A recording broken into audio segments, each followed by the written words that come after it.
नमस्कार, ब्रह्मांड नायक शिव या यूट्यूब चॅनलवर आपले सहर्ष स्वागत आहे। चातुर्मासातील व्रत वैकल्य सण उत्सवांचा श्रावण सरला की सर्वांना वेध लागतात ते गणपतीचे। भाद्रपद चतुर्थीला श्री गणेशाची पार्थिव पूजा केली जाते। मात्र त्यापूर्वी भाद्रपद तृतीयेला हरतालिकाचे पूजन करण्याची प्राचीन परंपरा आपल्याकडे आहे। कुमारिका आणि महिला हे व्रत करतात।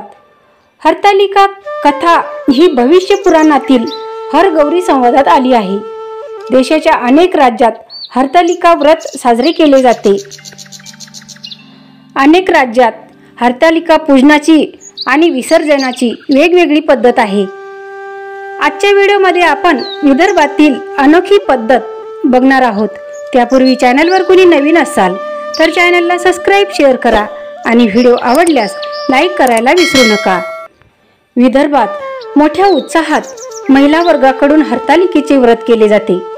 येथे हरतालिका विसर्जनाची अनोखी पद्धत आहे। दरवर्षी भाद्रपद महिन्यात महिला वर्गाकडून हरतालिकेचे व्रत केले जाते। हे व्रत महिला सोबत कुमारिकाही करतात। आपल्या घरात किंवा सामूहिक पद्धतीने हरतालिकेची पूजा केली जाते। विदर्भात हे व्रत करण्याची एक वेगळी पद्धत आहे। हरतालिकेच्या आधी 11 दिवसापासून विदर्भात हरतालिका व्रताची तयारी सुरू होते। परड्यावर गौरी पेरणीला सुरुवात होते। आपली गौरी घनदाट उगावी यासाठी महिला काळजी घेतात। यामध्ये गहू, बाजरी, ज्वारी आणि इतर धान्यांची पेरणी केली जाते। पूजनाच्या दिवशी महिला एका टबमध्ये स्वच्छ पाणी घेऊन गौरीला आधी धुवून घेतात। त्यानंतर परड्यावर हळदीची गौरी आणि रेतीचे शिवलिंग काढतात। आदल्या दिवशीच महिला फळ आणि फुलं, झाडं असे 16 प्रकारची 16 पाने धाग्यांनी बांधून ठेवतात। पूजनाच्या दिवशी ही पाने वापरतात। हरतालिकेची विविध पूजा मांडून आरती केली जाते। परड्यावर उगवलेल्या घनदाट गौरीला धागा गुंडाळून हळदी कुंकू आणि रंगबिरंगी फुले, हार तसेच 16 प्रकारच्या झाडांची पाने वाहिले जातात। तर शिवलिंगाला पांढऱ्या अक्षिदा आणि पांढरी फुले वाहिली जातात। महिला आणि तरुणी हरतालिकेचा उपवास ठेवतात। मुहूर्ताप्रमाणे दरवर्षी गौरीचे पूजन आणि दुसऱ्या दिवशी विसर्जन केले जाते। शक्य तिथे महिला एकत्र येऊन पूजा आणि विसर्जन करतात।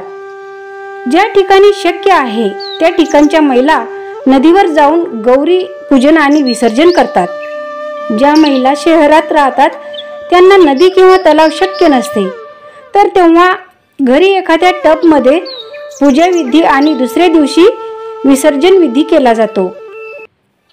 विसर्जनाच्या दिवशी ग्रामीण भागातील महिला नदीवर जाऊन विसर्जन करतात, तर शहरी भागातील महिला शक्यतो एकत्रित येत एखाद्या टबमध्ये विसर्जन करतात। तसेच त्यातील उगवलेले गव्हाचे रोपटे आपल्या केसात माळतात। कुमारिका चांगला पती मिळावा यासाठी, तर विवाहित महिला पतीचे आयुष्य वाढावे तसेच आपल्या सुखी संसारासाठी प्रार्थना करतात। तर हरतालिका पूजनाची विदर्भात अशी पद्धत आहे। तुमच्या भागात हरतालिका पूजनाची कशी पद्धत आहे कमेंटमध्ये नक्की सांगा आणि शेवटपर्यंत व्हिडिओ बघण्यासाठी धन्यवाद।